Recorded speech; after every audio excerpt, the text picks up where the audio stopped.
सुमन के लिए सुबह की शुरुआत हमेशा एक नए संघर्ष और अनगिनत चिंताओं के साथ होती थी। सुबह की पहली किरण के साथ जब पूरा शहर सो रहा होता, तब सुमन जगकर अपने 5 साल के छोटे से बेटे आरव के लिए दूध गर्म करती और दिन भर के कामों में जुट जाती। आरव की मासूम और बेफिक्र मुस्कान ही इस बेरहम दुनिया में सुमन की ढाल, उसकी सबसे बड़ी हिम्मत और जीने की इकलौती वजह थी। करीब 3 साल पहले एक भीषण सड़क हादसे ने सुमन की पूरी दुनिया उजाड़ दी थी। उसके पति का साया हमेशा के लिए उठ गया। दुख के उस पहाड़ के नीचे दबी सुमन को जब अपनों के सहारे की सबसे ज्यादा जरूरत थी, तब उसके ससुराल वालों ने मदद का हाथ बढ़ाने के बजाय उसे और आरव को बेघर कर दिया। मायके में बूढ़े पिता की अपनी पेंशन इतनी नहीं थी कि वे 2 जीवों का बोझ उठा पाते। ऐसे में सुमन ने किसी के आगे हाथ फैलाने के बजाय अपनी और अपने बच्चे की किस्मत खुद लिखने का फैसला किया। वो शहर की एक पतली सी गली में एक छोटा सा सीलन भरा कमरा किराए पर लेकर रहने लगी। अपने और बेटे के गुजर बसर के लिए उसने सिलाई कढ़ाई का काम सीखा और साथ ही आसपास के घरों के छोटे बच्चों को ट्यूशन पढ़ाना शुरू किया। सुबह सूरज निकलने से लेकर देर रात दिए की मध्यम रोशनी में सिलाई करने तक सुमन की उंगलियां कभी नहीं रुकती थीं। लेकिन महंगाई के इस दौर में एक अकेली औरत के लिए बच्चे की स्कूल फीस, मकान का किराया, राशन और बीमार पिता की दवाइयों का खर्च निकालना किसी जंग से कम नहीं था। कई रातें ऐसी बीतती जब काम कम होने के कारण घर में राशन खत्म हो जाता। सुमन आरव को तो आधा समोसा या एक रोटी खिलाकर बहला देती, लेकिन खुद सिर्फ एक गिलास पानी पीकर सो जाती। जब कभी मकान मालिक किराए के लिए दरवाजे पर आकर चिल्लाता या मोहल्ले के लोग बिना किसी वजह के उसकी मजबूरी पर ताने कसते, तो सुमन बंद कमरे में आरव को सीने से लगाकर रो लेती।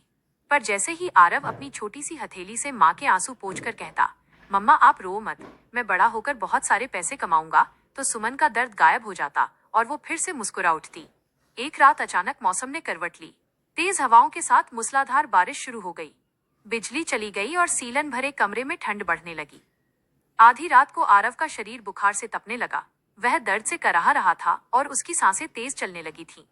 सुमन घबरा गई। उसने आरव के माथे पर ठंडे पानी की पट्टियां रखीं, लेकिन बुखार कम होने का नाम ही नहीं ले रहा था। उसकी जेब में सिर्फ 200-300 रुपए बचे थे। सुबह के 4 बज रहे थे।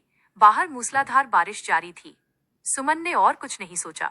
उसने अपनी पुरानी सूती साड़ी के ऊपर एक फटा हुआ दुपट्टा ओढ़ा, आरव को अपनी गोद में कसकर लपेटा और नंगे पांव ही शहर के सबसे बड़े और महंगे अस्पताल की तरफ दौड़ लगा दी। सड़क पर पानी भरा हुआ था, हर तरफ अंधेरा था, लेकिन एक माँ के पैरों में अपने बच्चे की जान बचाने के लिए पंख लग चुके थे। अस्पताल के विशाल मुख्य द्वार के बाहर गाड़ियों का आना जाना था। सुमन बदहवास हालत में इमरजेंसी वार्ड की तरफ भाग रही थी कि तभी उसका पैर सड़क के गड्ढे में फिसल गया। सुमन की चीख निकल गई। वो गिरते गिरते बची, लेकिन उसकी गोद में बिलखता आरव उसके हाथ से छूटने ही वाला था कि तभी 2 मजबूत हाथों ने दोनों को ऐन वक्त पर थाम लिया। वे वीर थे, शहर के जाने माने सबसे बड़े उद्योगपति और एक बेहद सादगी पसंद इंसान। वीर के पास बेहिसाब दौलत, गाड़ियां और नाम था, लेकिन उनका दिल बेहद दयालु और संवेदनशील था। वे अपनी बीमार दादी को अस्पताल में देखने आए थे। जब वीर ने एक बेबस माँ की आंखों में अपने बच्चे को खोने का वो भयानक डर और तड़प देखी, तो उनका दिल दहल गया।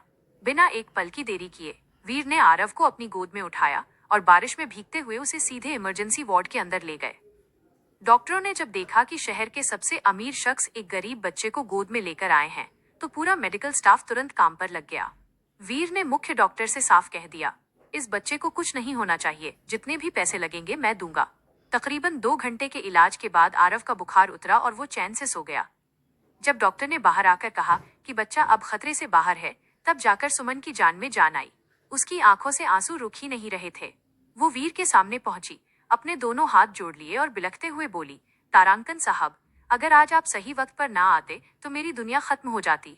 आपका ये एहसान मैं अपनी आखिरी सांस तक नहीं भूलूंगी। मेरे पास अभी आपके पैसे चुकाने की औकात नहीं है, लेकिन मैं रात दिन सिलाई करके बर्तन मांजकर आपका 1-1 रुपया लौटा दूंगी। वीर ने सुमन के चेहरे पर साफ झलकता स्वाभिमान, ईमानदारी और उसके पवित्र दिल को देखा।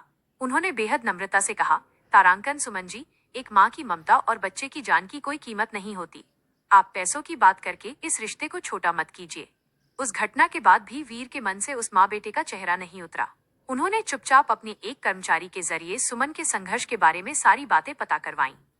जब उन्हें मालूम हुआ कि सुमन किसी की मदद लिए बिना इतनी ईमानदारी और मेहनत से अकेली अपने बच्चे का पालन पोषण कर रही है, तो वीर के दिल में उसके प्रति आदर और गहरा सम्मान जाग उठा। वीर की अपनी एक बहुत बड़ी टेक्सटाइल और फैशन डिजाइनिंग कंपनी थी।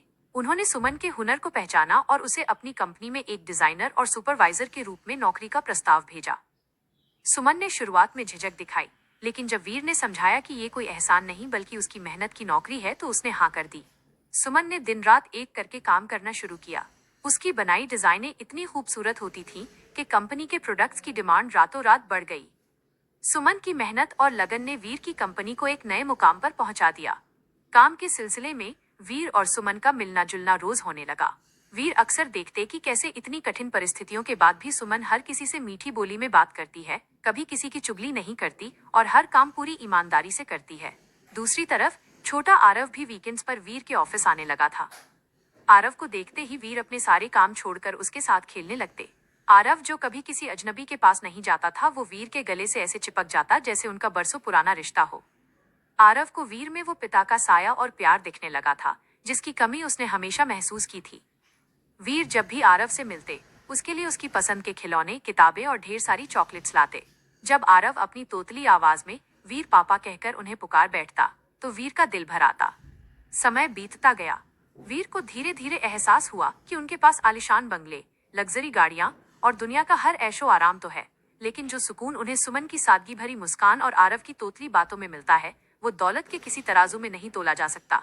वीर ने अपने परिवार से बात की। उनके माता पिता भी जब सुमन से मिले तो उसकी सादगी, संस्कारों और उसके साफ दिल को देखकर इतने भावुक हुए कि उन्होंने शादी के लिए तुरंत अपनी सहमति दे दी। एक शाम वीर सुमन और आरव को शहर से दूर एक बेहद खूबसूरत शांत वादियों वाले रिसोर्ट में ले गए। ढलते सूरज की नारंगी रोशनी और मोमबत्तियों के बीच का माहौल बेहद जादुई लग रहा था। वीर ने मुस्कुराते हुए आरव को अपनी गोद में उठाया और सुमन के सामने घुटनों के बल बैठ गए।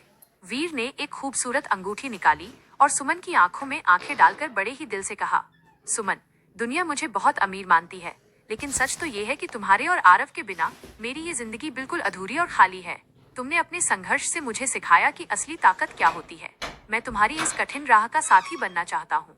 मैं आरव को वो हर खुशी और प्यार देना चाहता हूँ जो एक पिता दे सकता है। क्या तुम मुझे अपना हमसफर और आरव का पापा बनने की इजाजत दोगी? सुमन स्तब्ध रह गई। उसकी आंखों से खुशी के आंसू छलक छलक कर बहने लगे। जिस औरत ने जिंदगी में सिर्फ दुख, अकेलापन, अपमान और गरीबी झेली थी, आज उसकी किस्मत उसे एक ऐसा इंसान दे रही थी जो न सिर्फ उसका सम्मान करता था, बल्कि उसके बच्चे को भी अपनी जान से ज्यादा चाहता था। सुमन ने रोते हुए मुस्कुराकर अपना सिर हाँ में हिला दिया। कुछ ही हफ्तों बाद एक बहुत ही प्यारे, भव्य और सादगी से भरे समारोह में दोनों की शादी संपन्न हुई। मंडप में जब लाल जोड़े में सजी सुमन की मांग में वीर ने सिंदूर भरा और उसके गले में मंगलसूत्र पहनाया, तो पूरा हॉल तालियों की गड़गड़ाहट से गूंज उठा। तभी छोटा आरव दौड़कर आया और वीर की टांगों से लिपटकर बोला, पापा, अब मम्मा कभी नहीं रोएंगी ना? वीर ने तुरंत आरव को अपनी बाहों में उठा लिया, उसका माथा चूमा और सुमन का हाथ मजबूती से थामकर बोले, तारांकन, कभी नहीं बेटा, अब हमारी जिंदगी में सिर्फ और सिर्फ खुशियां ही रहेंगी। सुमन की जिंदगी की वो काली, डरावनी और तंगहाली भरी रातें अब हमेशा हमेशा के लिए बीत चुकी थीं। एक बेबस और परेशान विधवा माँ का अनगिनत आंसुओं से भरा संघर्ष अब प्यार, सम्मान, बेशुमार दौलत और एक मुकम्मल खुशहाल परिवार की रोशनी में बदल चुका था।